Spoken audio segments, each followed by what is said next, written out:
और मेरे सामने उपस्थित इस सीमापुरी विधानसभा के सुंदर नगरी के जिम्मेदार साथियों, मुझे भाई अनिल सागर जी के चुनाव में आपके बीच आने का मौका मिला।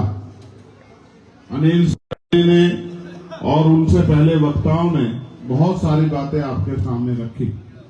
इनके मन में इच्छा थी कि मैं भी आके आपसे अपील करूं, हालांकि करनी भी चाहिए क्योंकि 5 साल में मौका एक बार आता है और उसके बाद अगले 5 साल तक हम जिस नेता को वोट देते हैं उसकी तरफ देखते रहते हैं कि अब ये क्या करेगा।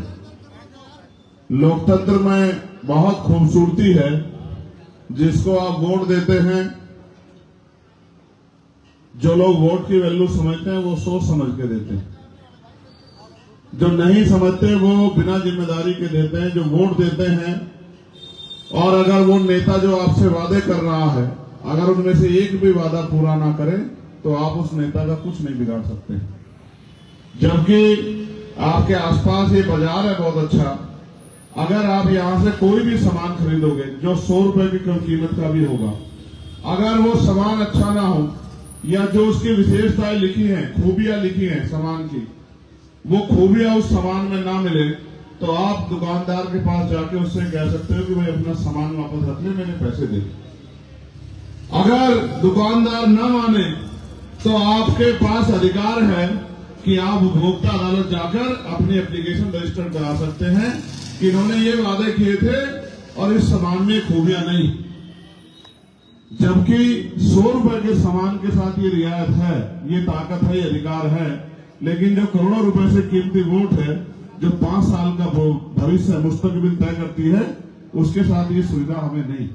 तो हमें चुनाव से पहले वादे सुनने का और चुनाव के बाद नेता के इंतजार में 5 साल देखने की हमें आदत हो गई है। 5 साल बाद जब चुनाव आता फिर नेता हमारे बीच में आते हैं, आपसे कहते हैं वोट दो, हम आपकी जिंदगी बदल देंगे। कुछ नेता तो ऐसे हैं जिनको ये भी नहीं पता कि जिंदगी बदलने के लिए काम करना पड़ता है, असेंबली में आवाज उठानी पड़ती है।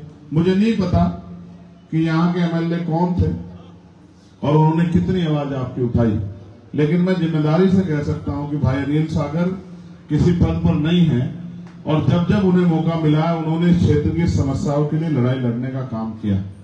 यहाँ साथ साथ मुझे ये भी बताया गया कि सहारनपुर, मुजफ्फरनगर, बिजनौर के लोग भी यहाँ बड़े पैमाने पे हैं, मेरठ और पश्चिम के लोग, धामपुर के भी हैं, मीरापुर वाले भी हैं। मीरापुर वाले अगर मेरी बात मान लेते तो वहां हम आरएलडी बीजेपी के अलायंस को हरा देते, जो वोट उधर उधर बांटते, अगर मुझे देते तो हम लोग वहां वो विधानसभा जीत जाते। ठीक है, मैं अभी असल में मैं देर से आने के लिए माफी भी चाहता हूं भाइयों। मैं आज उत्तर प्रदेश में ही था और मुजफ्फरनगर शामली में एक बड़े नेता हैं आमिर आलम साहब जो है, उन्होंने उनके हजारों साथियों ने आज दूसरी पार्टी को छोड़ के आजाद समाज पार्टी की सत्ता ली है, उसमें आस्था विश्वास दिलाया। मैं आपको बहुत भरोसे से कह रहा हूं, मैं तो आपके बीच का हूं, सड़कों पर संघर्ष करता हूं, हर आदमी की किसी भी विभाग का हो, किसी भी जाति धर्म का आवाज उठाने की कोशिश करता हूं, उनकी समस्याओं के लिए लड़ने की कोशिश करता हूं। आवाज में दम भी है। इसका उदाहरण ये बताता हूं कि 3 दिन पहले मैंने मीडिया में एक स्टेटमेंट दिया था। एक समस्या मेरे पास आई कि जो लोग कुंभ में जा रहे हैं वहां हवाई यात्रा का किराया जो 2800 रुपए था बढ़ के 50,000 तक चला गया, जनता की जेब कट रही है।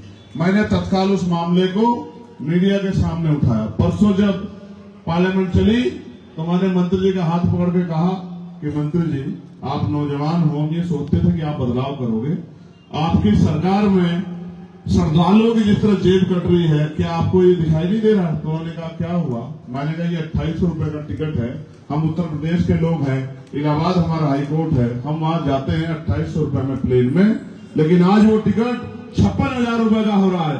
तो ये जेब काटना, लूटना, डकैती करना नहीं है तो क्या है? उन्होंने कहा मैं आज इसका संज्ञान लूंगा और आप चेक करवा के देख लेना कि अगले दिन ही वो किराया घट के आधा होने का काम हुआ। इस तरह मैं कोशिश करता हूं कि जो भी समस्या मेरे सामने आ जाती है उनकी आवाज उठाता हूं। आपके यहाँ कई समस्याएं हैं, जैसे मदर डेयरी नहीं है, बैंक नहीं है, पोस्ट ऑफिस नहीं है, हालांकि